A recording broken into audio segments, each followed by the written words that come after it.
ஆண்டோடைய பாத்தில் ஜெபிக்கும் போது ஆண்டவர் பேசும்படியாக உணர்த்தின வசனத்தை நாம் தியானிக்க போகிறோம். 73வது சங்கீதத்தில் 28வது வசனம் முன்பாகும்.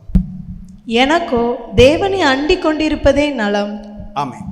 எல்லாரும் அப்படியே கண்களை மூடி, ஆண்டவரே நீர் எங்களோடு பேசும் அப்பா. மனுஷனுடைய சத்தத்தை நாங்கள் கேட்க வரல ஆண்டவரே, இந்த மனுஷனை மறைத்து நீங்கள் பேசுங்கப்பா. உம்முடைய வார்த்தையில் ஜீவன் உண்டு, உம்முடைய வார்த்தையில் வல்லமை உண்டு ஆண்டவரே, நீங்கள் பேசுங்கப்பா. ஆமென். எல்லாரும் கண்களை மூடி ஜெபிக்கலாமா? ஆமென் அப்பா.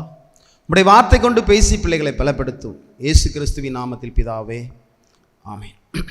ஆசாப் என்று ஒரு சங்கீதகாரன், ஒரு பாடகர், பாடக குழுவுக்கே தலைவராக இருந்த அந்த ஆசாப் என்ற சங்கீதகாரன் பாடின அந்த பாட்டு, அந்த எழுத்தை குறித்து அதை குறித்து அன்றைக்கு நாம் தியானிக்க போகிறோம். கர்த்தர் நம்மை பலப்படுத்துவார். கண்பானவர்களே, அநேக சங்கீதத்தை எழுதியிருக்கார் அவர்.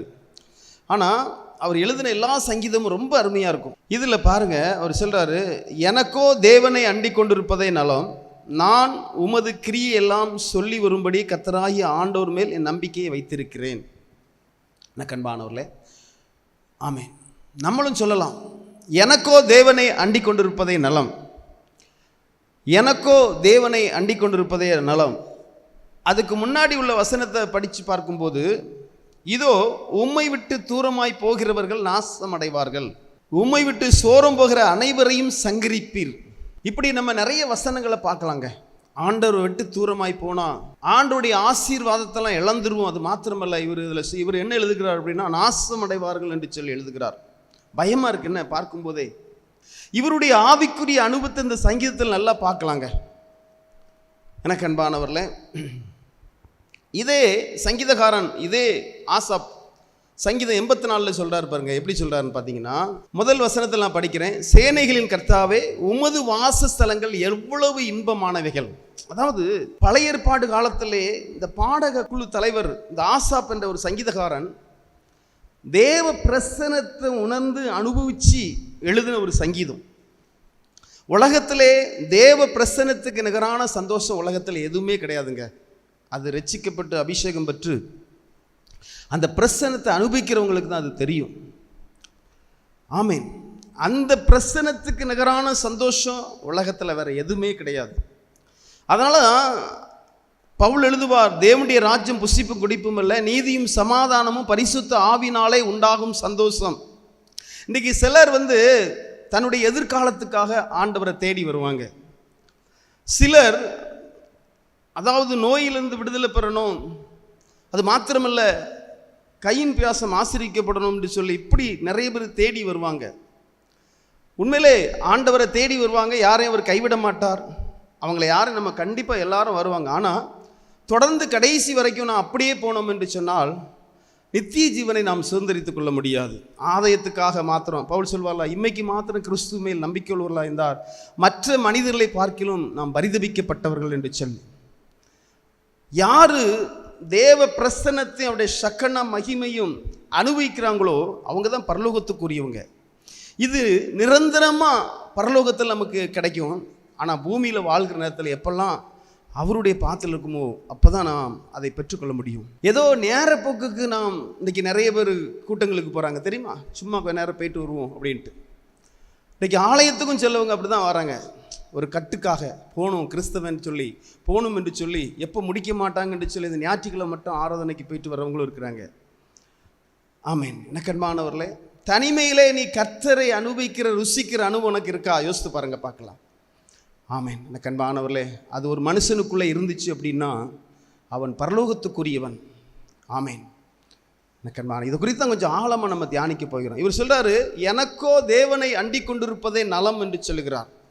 இதில் இந்த இந்த இந்த 73ஆம் சங்கீதத்தில் நிறைய வசனத்தில் நிறைய மெசேஜ் எடுக்கலாம்.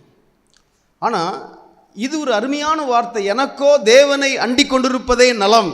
ஒரு பெரிய ஒரு பாடகர் குழு தலைவர் சொல்கிறார். ஆமென். அவர் இல்லைன்னா வாழ முடியாதுங்க, அவர் இல்லாமல் ஒன்று செய்ய முடியாது, அவர் இல்லாமல் நம்ம இருமைப்பொழுது வாழ முடியாது. நாம் நிற்கிறது மூலமாக ஆண்டவருடைய கிருபை. ஆமென். ஆவிக்குரிய அனுபவம் உங்களுக்கு நாளுக்கு நாள் அது வளர்ந்து வருகிறதா? இன்னும் நீங்கள் பின்வாங்கி கொண்டே இருக்கிறீங்களா? ஆரம்பத்தில் இருந்த நம்பிக்கை முடிவு பரியந்தும் இருந்தால் தான் கிறிஸ்துவ மேல் நமக்கு பங்குள்ளவர்களாக இருப்போமா? கிறிஸ்துவ இடத்துல உண்மையிலே ஆரம்பத்தில் இருந்த அந்த விசுவாசம், ஆரம்பத்தில் இருந்த ஐக்கியம், ஆரம்பத்தில் ஆண்டவர் கொடுத்த நேரம், இதெல்லாம் எப்படிங்க இருக்கு? உம்மை விட்டு விலகிறவர்கள் நாசமடைவார்கள் என்று சொல்லி எழுதுகிறார். பயமா இருக்கு அந்த வார்த்தையை பார்க்கும்போது. என்ன ஆண்டவர் என்ன மிரட்டுகிறாரா என்று சொல்லி நீங்க நினைக்கீங்களா? மிரட்டலைங்க.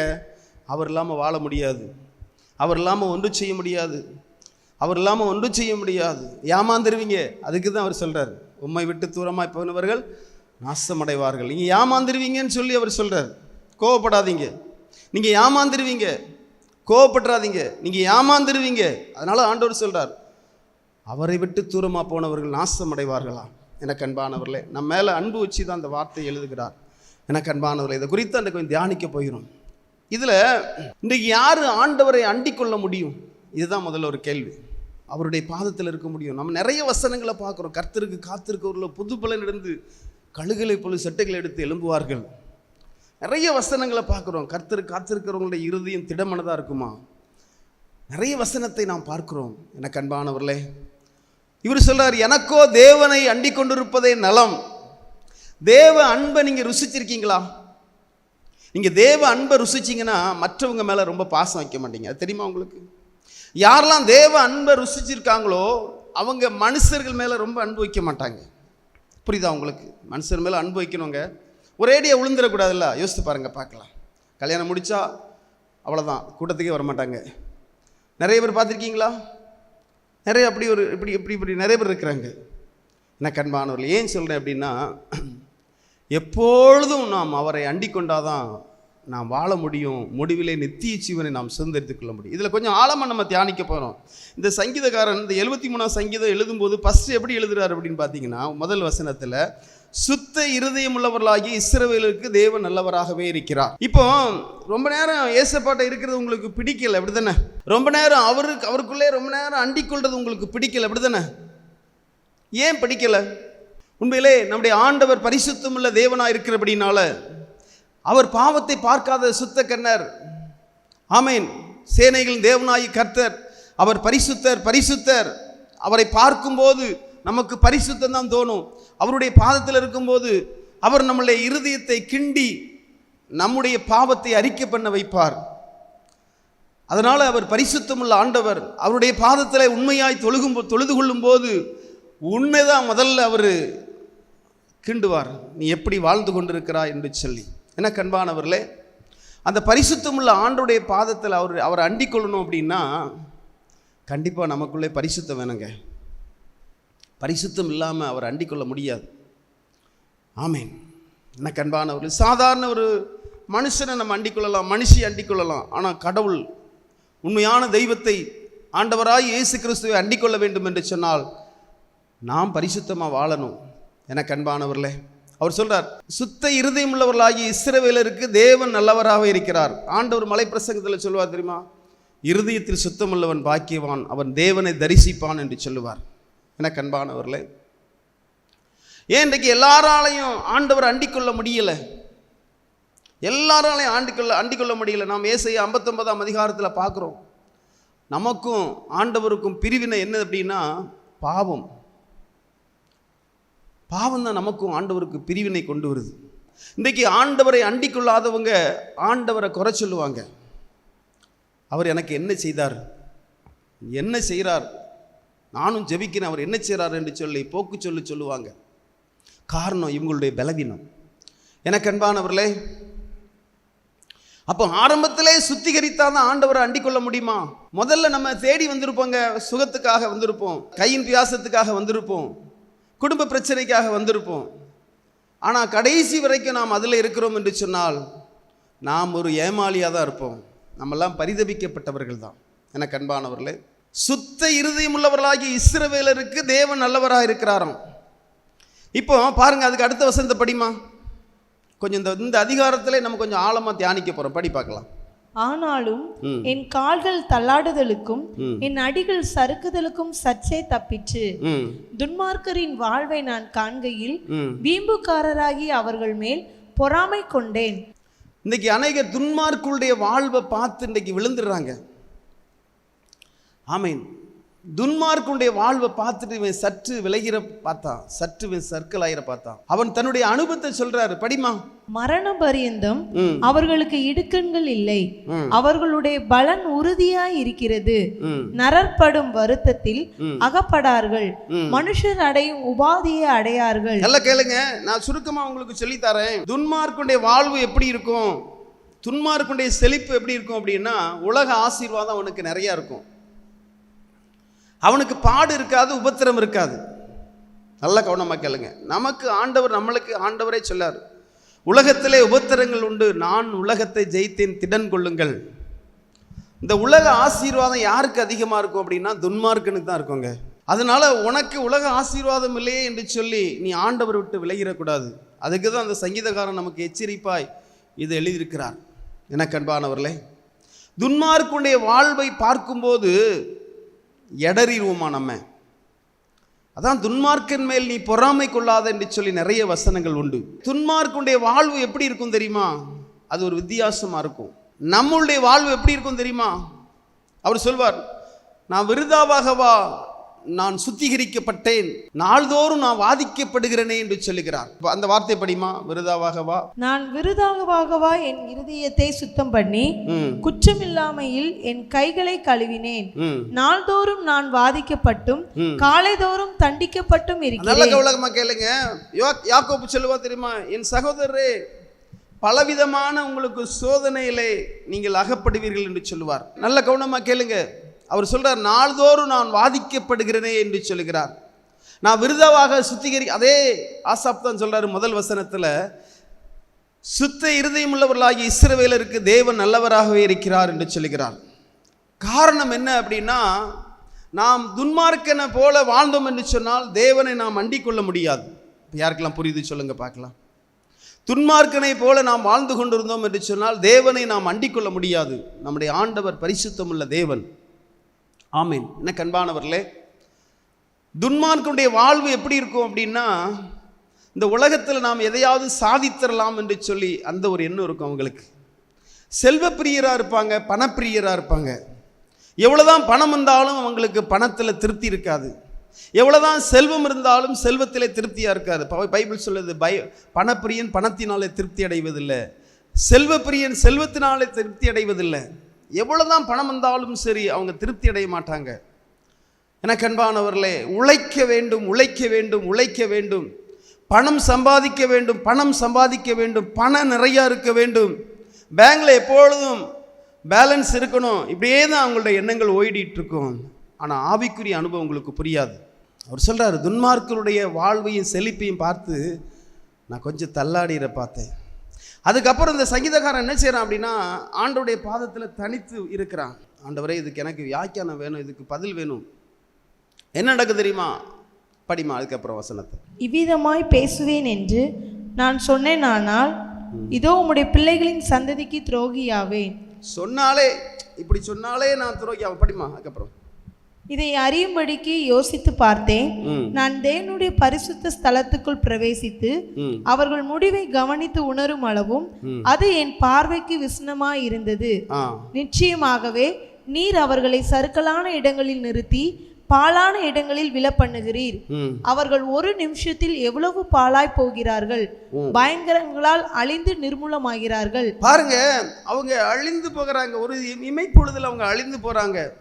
தாவீது சொல்வார் தெரியுமா, ஒரு துன்மார்க்கனை பார்த்தேன், அவன் நல்ல வளர்ச்சியாக இருந்தான், திடீர்னு அவன் காணாமல் போய்விட்டான்னு சொல்லுவார். எனக்கு அன்பானவர்களே, இன்றைக்கி நிறைய பேர் சாக்கு போக்கு என்ன சொல்லுவாங்க தெரியுமா, இவன் இவ்வளவு பாவம் செய்கிறான், இவனுக்கு இவ்வளவு ஆசீர்வாதம் இருக்கே என்று சொல்லி சாக்கு போக்கு சொல்லுவாங்க. உண்மையான ஆண்டவருடைய பிள்ளைகள் சொல்ல மாட்டாங்க. பார்த்துருக்கீங்களா?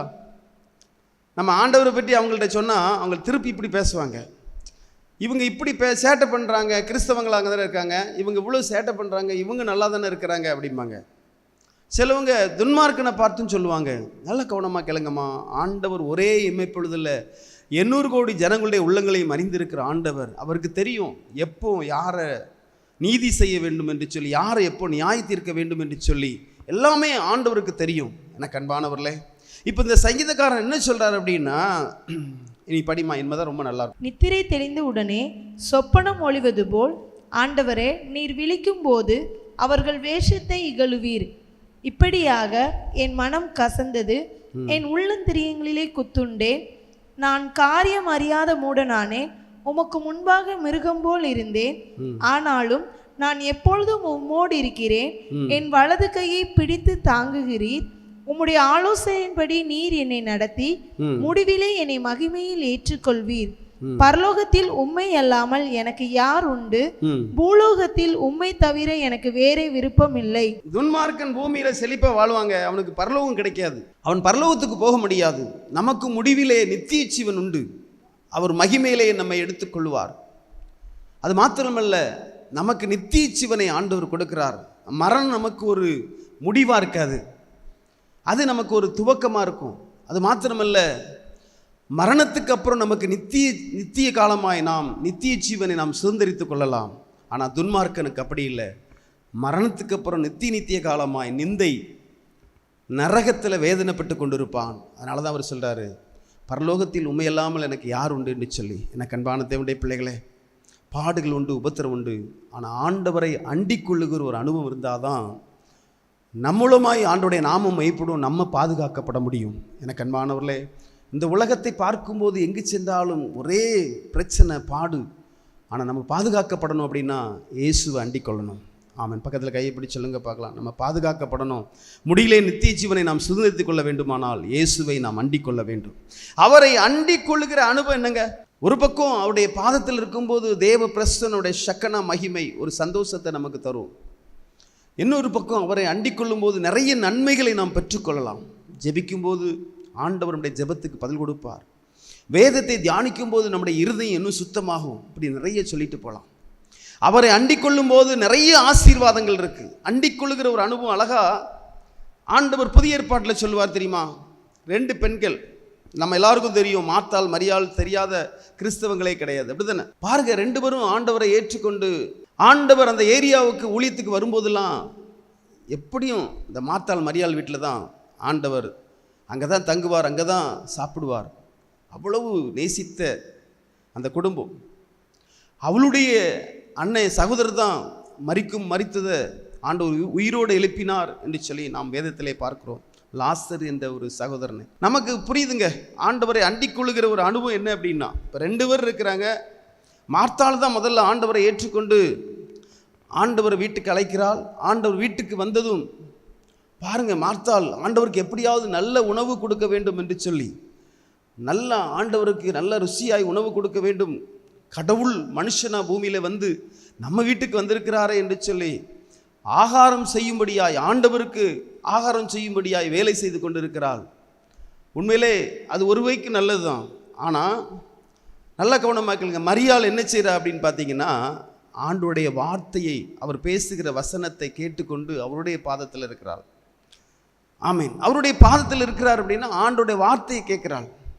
அப்போ ஆண்டவரை அண்டிக் கொள்ளுகிற அனுபவம் என்ன அப்படின்னா, ஆண்டவருடைய வசனத்தை தியானிக்கிறது, அவருடைய வார்த்தையை கேட்கறது, அவர்கிட்ட பேசுறது. இதுதான் ஆண்டவரை அண்டிக் கொள்ளுகிற ஒரு அனுபவம்.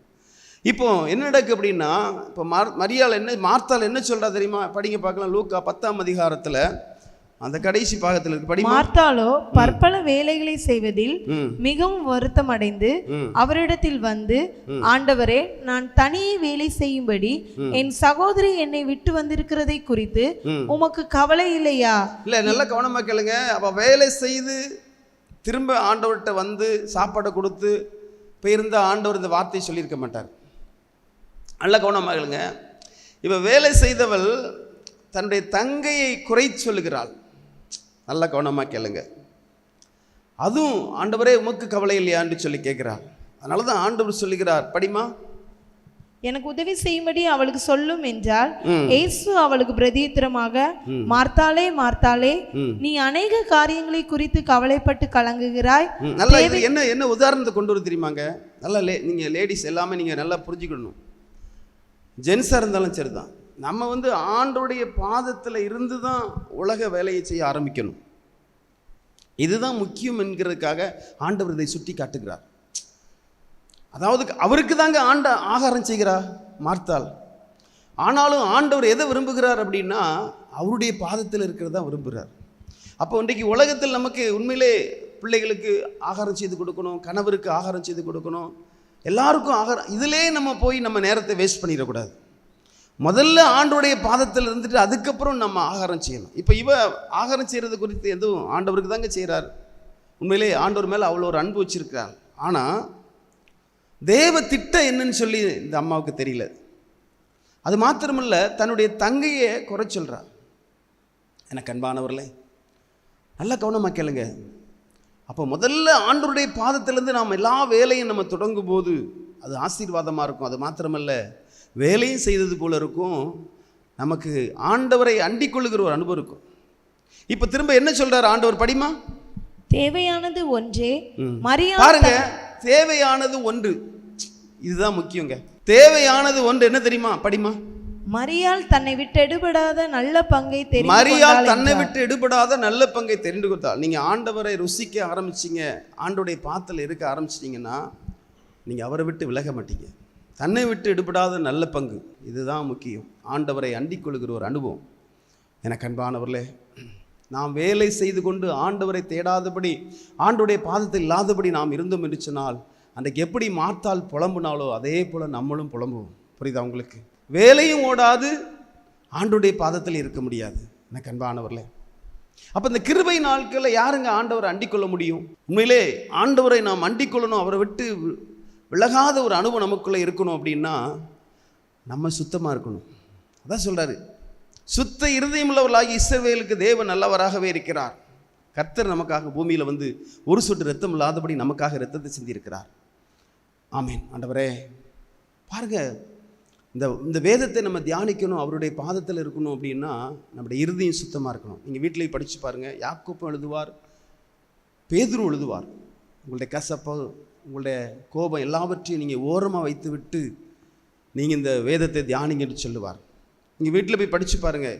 அந்த யாக்கோப்பு 1ஆம் அதிகாரத்தில் இருக்குது.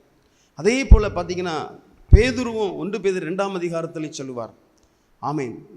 நமக்குள்ளே இந்த உலக காரியங்கள், கோபம், எரிச்சல், இந்த உலக சிநேகம், இதெல்லாம் நம்மளுக்குள்ள பாரமாக இருந்துச்சுன்னா அவரை அண்டிக் கொள்ள முடியாது. படிமாத யாக்கோப்பு பொதுவான நிருபத்தில் அதை படி பார்க்கலாம். ஆகையால் நீங்கள் எல்லாவித அழுக்கையும், அதாவது நம்முடைய இருதயம் வந்து மகா கேடும் திருக்குள்ளதுங்க. இதை சீர்படுத்தினா கிறிஸ்து மாத்திரம் தான் முடியும். உலகத்தை படைச்சவரால் தான் முடியும். இருதயம் மகா கேடும் திருக்குள்ளது.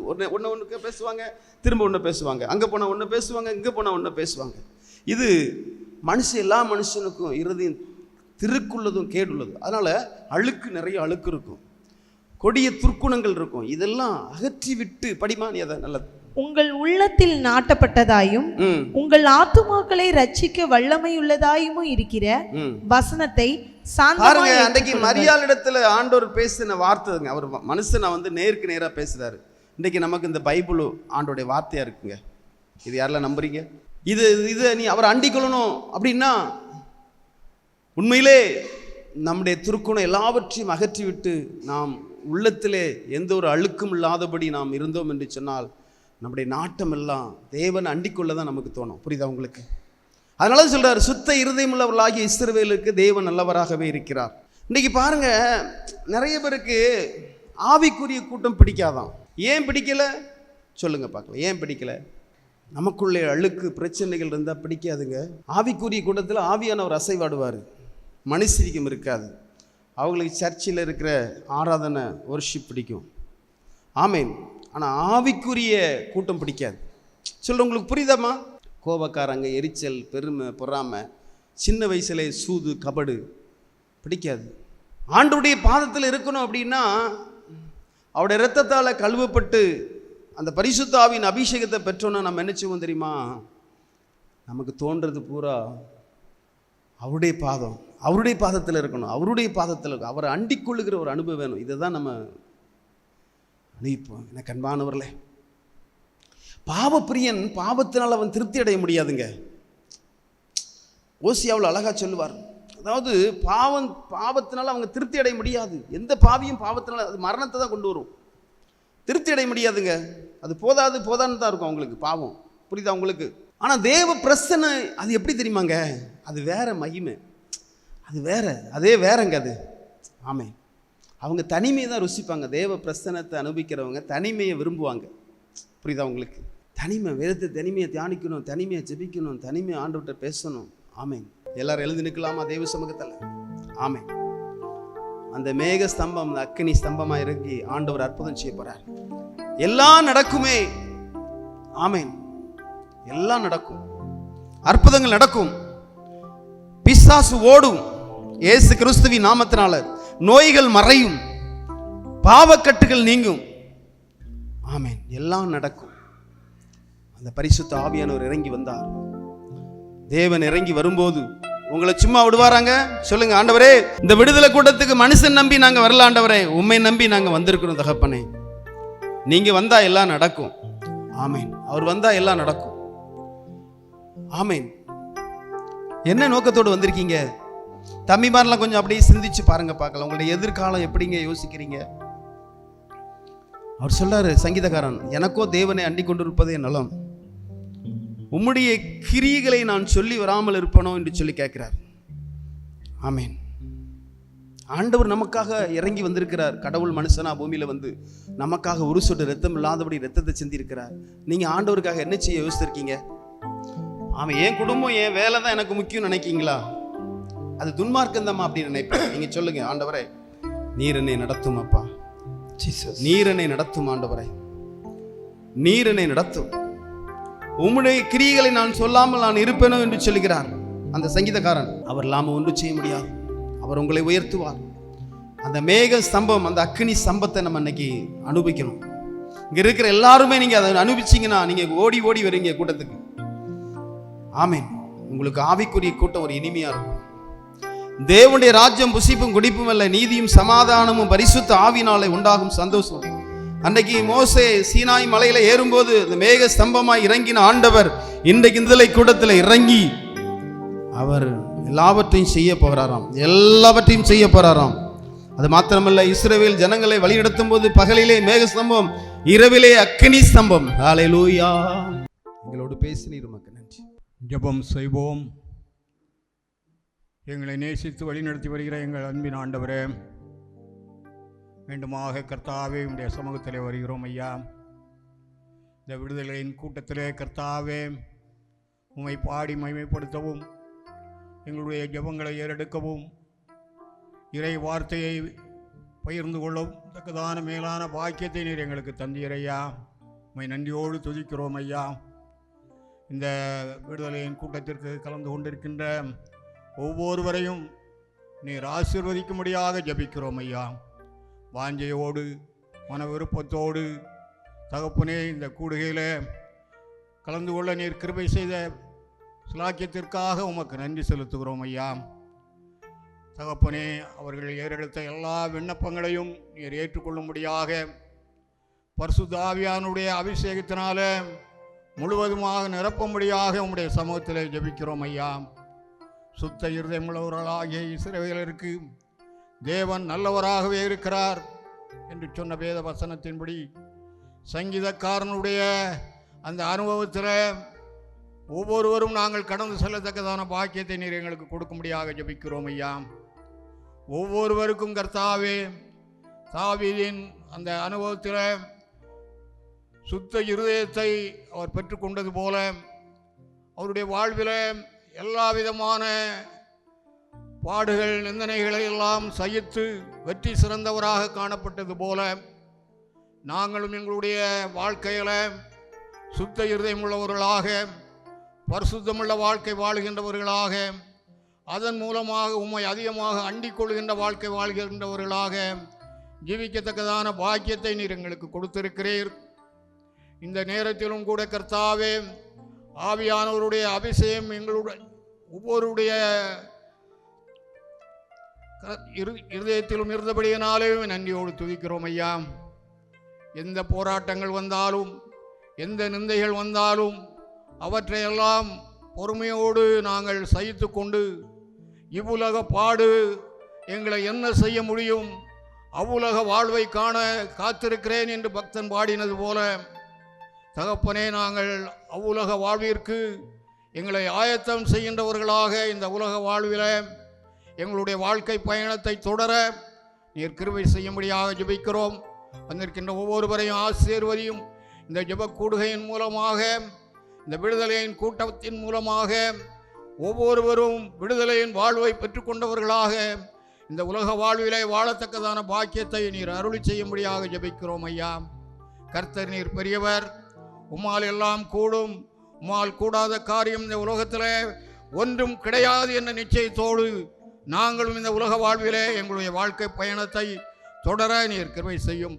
மேகம் போன்ற திரளான சாட்சிகள் நம்மை சூழ்ந்து கொண்டிருக்க பாரமான யாவற்றையும் நம்மை சுற்றி நெருங்கியிருக்கிற பாவத்தையும் உதறி தள்ளிவிட்டு விசுவாசத்தை துவக்குகிறவரும் முடிக்கிறவரும் ஆகிய இயேசு கிறிஸ்துவை மாத்திரம் நாங்கள் நோக்கி செல்லத்தக்கதாக, ஓடத்தக்கதாக கிருபை செய்ய முடியாது ஜெபிக்கிறோம்.